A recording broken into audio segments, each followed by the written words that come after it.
আমি হিজড়া হইলে 2 মাইয়া হইলো কেমনে? আরেকটা কথা, আমি হিজড়া দেখে ছেলে হইয়া মেয়ে সাজি ভিউ কামানোর জন্য। করস বউ ব্যবসা, খাবার নিজের দাবি করস পুরুষ। 2টা মেয়ে হয়েছে দেখে গর্ব করে গছ তুই নাকি আসল পুরুষ। ওই 2টা কি আসলে তোর নাকি অন্য কারো? বিষয়টা চিন্তার না। कौन है ये लोग? कहां से आते हैं?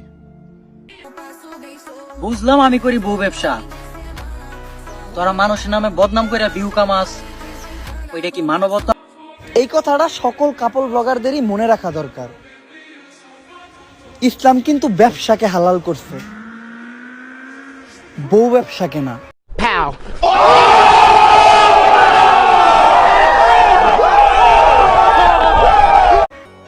ওদের নাই কোনো যোগ্যতা, কেউ কাউকে নিয়ে কথা বললে ওইটা নিয়ে করে সমালোচনা। নিজে পারে না কিছু করতে, অন্যের পাচাটা। টাকা তো ভিক্ষা কইরাও কামানো যায়, কিন্তু সম্মান না। তোকে আবার সম্মান আছে। টাকার লোভ কেউই সামলাইতে পারে না, কিন্তু বন্ধুর টাকা দেখে রিআপলোডের কাজ করায়নি। উমরন ফায়ার এক বউ ব্যবসায়ীকে বলছে ও যদি বউ ব্যবসায়ী বাদ দেয় তাহলে ওর ফ্যামিলি চালানোর জন্য প্রতি মাসে 20,000 করে টাকা দিবে। 20,000 টাকা কেন ভাই? ওকে যদি প্রতি মাসে 5 লক্ষ টাকা দেওয়া হয় তাও ওরা বউ ব্যবসায়ী থামাবে না, কারণ ওরা হচ্ছে দুনিয়ার শ্রেষ্ঠ বেহাইয়া, বেশরম, নির্লজ্জ জাতি। कौन है ये लोग? कहां से आते हैं?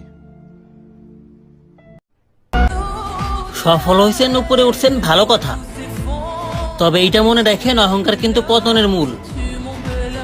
আর তাই পা 2টা মাটিতেই রাখেন। तो रुको जरा, सबर करो।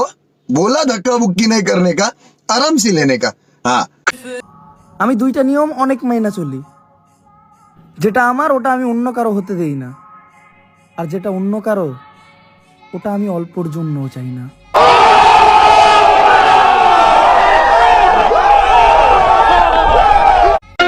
ওমরন ফায়ার লাইভ এসে মাপ চাইছে, এটা সত্যটা তুলে ধরছি দেখে আমি অনেকের কাছে খারাপ হয়ে গেছি। তবে আমি সবসময় সত্য কথা বললে এতটুকু দূরাইছি, কারো পা চাইতে আসি নাই। আর ওমরন ফায়ার যে লাইভ এসে মাপ চাইছে এটার ওই পোলা ওমর ভাইরে নিয়ে কথা কয়, যোগ্যতা দিক দেয়া ওমর ভাইয়ের পায়ের ধারে কাছে নাই। টিকটক আইডি ভ্যান হয়ে গেছে দেখিয়া পরীক্ষায় ফেল করছে, এসএসসি পরীক্ষায়। ওই পোলায় আবার ওমর ভাইরে নিয়ে কথা কয়, মানে কি কমু? ওমর ভাই বলে লাইভে মাপ চাইছে, এগুলা ভিডিও করে ইউটিউব আর টিকটকে ভিউজ কামাইতেছে। বলি ভাই ভালো হয়ে যাও, এগুলা করে ভাত পাইবা না, এটা উমর, বুঝতে